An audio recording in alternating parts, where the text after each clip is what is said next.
వైసీపీకి హైకోర్టులో అతిపెద్ద షాక్ తగిలింది. ఎన్నికలు అంటే పులివెందుల, ఒంటెమెట్ట ఈ రెండు ప్రాంతాలలో కూడా జడ్పీటీసీ ఎన్నికలైతే జరుగుతున్నాయి. వైసీపీ సాధారణ ఎన్నికలంత ప్రతిష్టాత్మకంగా ఈ రెండింటిని కూడా తీసుకుంది. ఎందుకంటే ఈ రెండు కూడా వైసీపీకి చెందిన సిట్టింగ్ వాళ్ళే ఉన్నారు కాబట్టి వాళ్ళని గెలిపించుకోవాలనే ఉద్దేశంతో జగన్మోహన్ రెడ్డి అత్యంత ప్రతిష్టాత్మకంగా తీసుకున్నాడు. అంటే పులివెందులలో నా పట్టు ఇంకా కోల్పోలేదు, కడపలో నా పట్టు ఇంకా కోల్పోలేదు అని చెప్పాలనుకునేది జగన్మోహన్ రెడ్డి ఉద్దేశం కావచ్చు. ఏది ఏమైనా ఎంటైర్ జగన్మోహన్ రెడ్డితో సహా ఎంటైర్ క్యాడర్ మొత్తం కూడా ఆ రంగంలోకి అయితే దిగింది. ఇదే సమయంలో తెలుగుదేశం పార్టీ కూడా దీన్ని చాలా ప్రతిష్టాత్మకంగా తీసుకుంది. సో కూటమి ప్రభుత్వ ఏడాది పాలన తర్వాత ప్రజలు కూటమి వైపే ఉన్నారు. ఖచ్చితంగా ఈ రెండు స్థానాలు మేము గెలిచి తీరుతామని చెప్పి ఒక పక్క ఆ తెలుగుదేశం పార్టీ కూడా శబ్దం చేస్తున్నటువంటి పరిస్థితి. అయితే మొన్న ఇరు వర్గాల మధ్య దాడి జరిగింది. ఏదైతే వైసీపీ పార్టీ తమకు అనుమతి ఇచ్చిన ప్రాంతంలో ప్రచారం చేసుకోకుండా టీడీపీ ప్రచారం చేసుకుంటున్నటువంటి ప్రాంతానికి వచ్చింది. అక్కడ ఉద్రిక్తత చెలరేగాయి, ఒకరికొకరు ఘర్షణ పడ్డారు. ఇది మనందరికీ తెలిసిన విషయమే. ఇరు వర్గాల మీద కూడా కేసులు నమోదు చేశారు.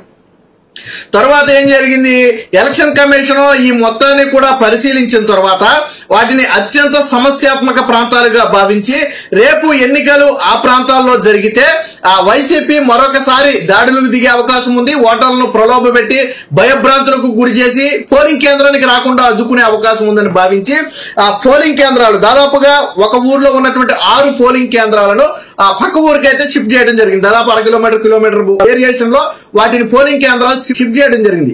ఇది కేవలం దాడి తరువాత ఎన్నికల కమిషన్ తీసుకున్న నిర్ణయం. ఎందుకంటే స్వేచ్ఛగా ప్రజలు వచ్చి ఓటేయాలి. బట్ వైసీపీ నాయకుల మొన్న తీరు చూసిన తర్వాత ఆ పరిస్థితి ఎక్కడ కనపడాల.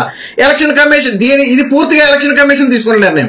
దీన్ని తెలుగుదేశం పార్టీకి అంటగట్టారు. ఏమని, తెలుగుదేశం పార్టీయే కావాలని వైసీపీకి మెజారిటీ ఉన్న ప్రాంతాలలో పోలింగ్ కేంద్రాలు దూరంగా పెట్టారని.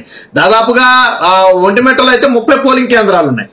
అక్కడ దాదాపు 15 పోలింగ్ కేంద్రాలు, పులివెందుల దగ్గర 15 పోలింగ్ కేంద్రాల దాకా ఉన్నట్టున్నాయి.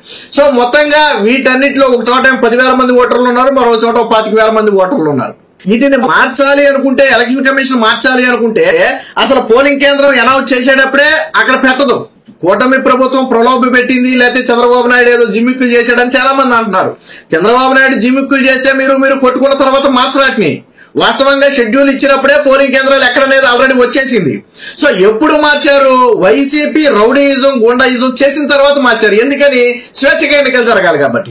ఒకవేళ ముందే తెలుగుదేశం పార్టీ దూరంగా పెట్టేసి ఆ ఊళ్ళో పోలింగ్ పెట్టకపోతే దానికి కుట్ర అంటే ఒక అర్థం ఉంది, ఎందుకు పెట్టలేదని అడగటానికి కూడా ఉంది. బట్ ఎందుకు మార్చారు అంటే ఇక్కడ రీజన్ ఏంటంటే మొన్న జరిగినటువంటి దాడి. దీని మీద హైకోర్టులోకి వెళ్ళింది. హైకోర్టులో ఎవరో వైసీపీ నేత లేళ్ల అప్పిరెడ్డి, పాపం వైసీపీ పిటిషన్లన్నీ ఈయన వేసి కోర్టులో చెప్పులు దెబ్బతుంటాడు. వైసీపీ నేత లేళ్ల అప్పిరెడ్డి ఏమని వేసాడంటే, ఈ పులివెందుల జడ్పీటీసీ ఉప ఎన్నిక పోలీస్ స్టేషన్ లో మార్చారు. సో ఇది ఖచ్చితంగా రాజకీయ కుట్ర. ఇందులో తెలుగుదేశం పార్టీ ఈసీ కుమ్మక్కైపోయి కావాలని మా పార్టీని దెబ్బతీయడానికి చేసినటువంటి కుట్ర అని చెప్పి ఆయన హైకోర్టులో పిటిషన్ వేశారు. ఇరుపక్షాల వాదనలో వింది ఈసీ కూడా తన వాదనలు వినిపించిన తర్వాత వైసీపీ వాదనలో సహేతుకత ఎక్కడా కూడా కనపడలా. అక్కడ బలమైన రీజన్ ఏం చెప్తుందంటే, మొన్న జరిగినటువంటి దాడిని చూపించిన తర్వాత ఇది తీవ్ర సమస్యాత్మక ప్రాంతం, ఎంత బందోబస్తు ఏర్పాటు చేసినా, చాలా మంది అనుకోవచ్చు బందోబస్తు ఏర్పాటు చేయవచ్చు కదా అని. ఎంత బందోబస్తు ఏర్పాటు చేసినా ముందు స్వేచ్ఛగా ఓటర్లు బయటికి రావాలి. ఓటర్లు బయటికి రావాలంటే ఆ ప్రాంతాల్లో జరిగితే ఓటర్లు భయపడి రారు బయటికి. కాబట్టి పక్క ప్రాంతంలో అయితే ఖచ్చితంగా కొంచెం బయటకు వచ్చే అవకాశం ఉందనే ఉద్దేశంతో చేసినటువంటి ఏర్పాటు అది.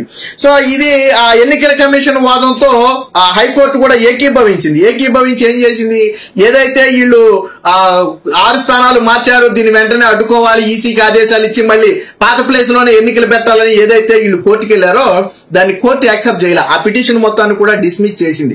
ఇంకో మాట కూడా చెప్పింది, ఏమని, మరికొన్ని గంటల్లో పోలింగ్ పెట్టుకుని ఇప్పటికిప్పుడు పోలింగ్ మార్చడం అనేది అయ్యే పని కాదు. అందులోనూ ఎన్నికల ప్రక్రియలో బేసిక్ గా మీరు ఎక్కడైనా చూడండి, ఏ విషయంలో అయినా కోర్టు జోక్యం చేసుకుంటుంది, కానీ ఎన్నికల ప్రక్రియలో కోర్టు జోక్యం చేసుకోండి. అది సుప్రీంకోర్టు కావచ్చు, హైకోర్టు కావచ్చు, ఏ కోర్టు అయినా కావచ్చు. తప్పని పరిస్థితి అయితే, ప్రజాస్వామ్యానికి విరుద్ధంగా ఉంది, ఇందులో సహేతుకత ఉంది అని భావించిన సమయంలో తప్ప మిగతా సమయాల్లో కోర్టులు ఇన్వాల్వ్ అవ్వవు. ఎన్నికలు కూడా అమల్లో ఉన్నప్పుడు అధికారులను బదిలీ చేసినా, సస్పెండ్ చేసినా, ట్రాన్స్ఫర్ చేసినా, ఏం చేసినా కానీ కోర్టులు ఎందుకు జోక్యం చేసుకోవంటే ఎన్నికల విధుల్లో జోక్యం చేసుకుంటుందో సమానం. సో ఎలక్షన్ కమిషన్ తీసుకునే ప్రతి నిర్ణయం కూడా ఎన్నికలు సజావుగా సాగటానికి. జగన్మోహన్ రెడ్డి హయాంలో కూడా ఎలక్షన్ కమిషన్ పనిచేసింది కదా. సో ఇప్పుడు అదే ఎలక్షన్ కమిషన్ కదా సభ్యులు మారుండొచ్చు, అదే ఎలక్షన్ కమిషన్ కదా పనిచేసేది.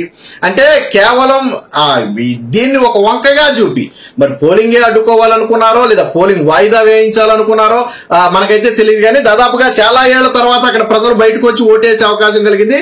గత 30 ఏళ్లుగా ఏకఛత్రాధిపత్యం వాళ్ళ చేతుల్లోనే ఉందని చెప్పి స్థానికంగా కూడా మాట్లాడుకుంటున్నారు. తెలుగుదేశం పార్టీ కూడా అంతే బలంగా చెప్తుంది.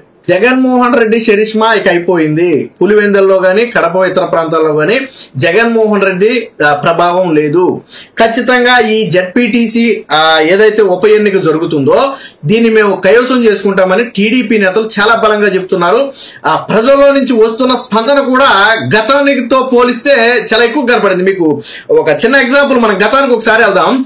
గతంలో పులివెందుల పోలంగళ సర్కిల్ వద్ద చంద్రబాబు గారు ఒక మీటింగ్ పెట్టారు. ప్రతిపక్షంలో ఉన్న సమయంలో ఎన్నికలకు దాదాపు ఒక ఏడాదిన్నర సుమారు ఆయన అరెస్ట్ అవ్వక ముందు కొద్ది రోజుల ముందు ఒక మీటింగ్ పెడితే ఆ మీటింగ్ గ్రాండ్ సక్సెస్ అయింది. ఆ తర్వాతే కదా చంద్రబాబు గారిని ఏదో చేశారని చెప్పి అడ్డుకునే ప్రయత్నం, రాళ్లదాడి చేశారు. తర్వాత ఆ పర్యటనలో ఆయన మీద రాళ్లదాడి చేసింది ఎందుకంటే దీన్ని డైవర్ట్ చేయడానికి.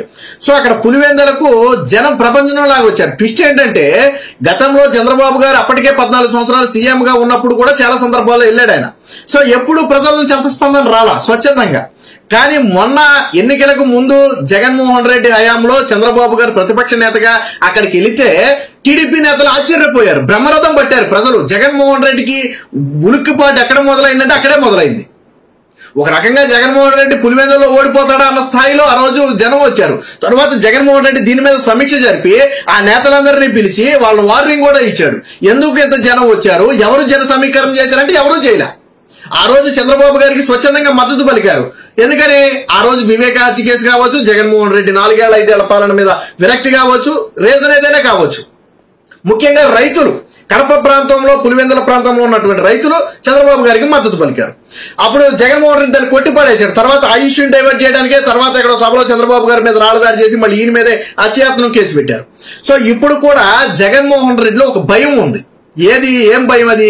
ఆల్రెడీ మొన్న కడపలో దారుణంగా జగన్మోహన్ రెడ్డి ఓడిపోయాడు. 30 ఏళ్ల కొంచుకోట్ల బద్దలైనవి.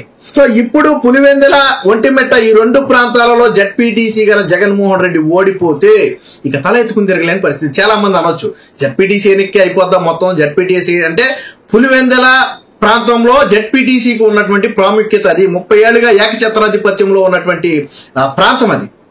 పైగా జగన్మోహన్ రెడ్డి ఇటీవల బ్యాలెట్ పేపర్లు అంటున్నాడు కదా, చంద్రబాబు నాయుడు ఈవీఎంల మీద గెలిచాడు, ఈవీఎంలు మ్యానిపులేట్ చేసి గెలిచారని వైసీపీ నేతలు అంటున్నారు కదా.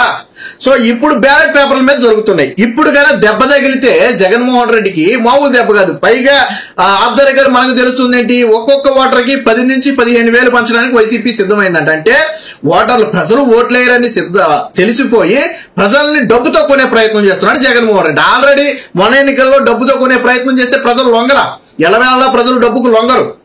సో అప్పుడు అధికారాన్ని అడ్డం పెట్టుకుని జగన్మోహన్ రెడ్డి విడిగా మద్యం కావచ్చు, లేకపోతే ఇంకోటి కావచ్చు, డబ్బు కావచ్చు పంచాడు. బట్ ఫలితం ఏమైంది మనం చూసాం. మనం కడపలో దారుణమైన పరాజయం, మిగతా పక్కన పెడదాం.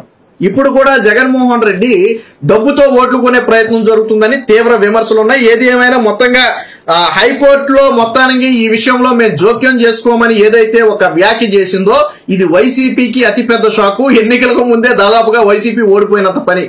దీన్ని అడ్డం పెట్టుకుని వాళ్ళు రాజకీయంగా డ్రామా చేయాలని చూశారు. కానీ ఆ డ్రామాని హైకోర్టు అంగీకరించలేదు. ఎట్టి పరిస్థితుల్లో మేము జోక్యం చేసుకోలేమని కుండబద్దలు కొట్టింది. ఇప్పుడు వైసీపీలో రేపే పోలింగ్. సో ఇది వైసీపీకి అతిపెద్ద షాక్.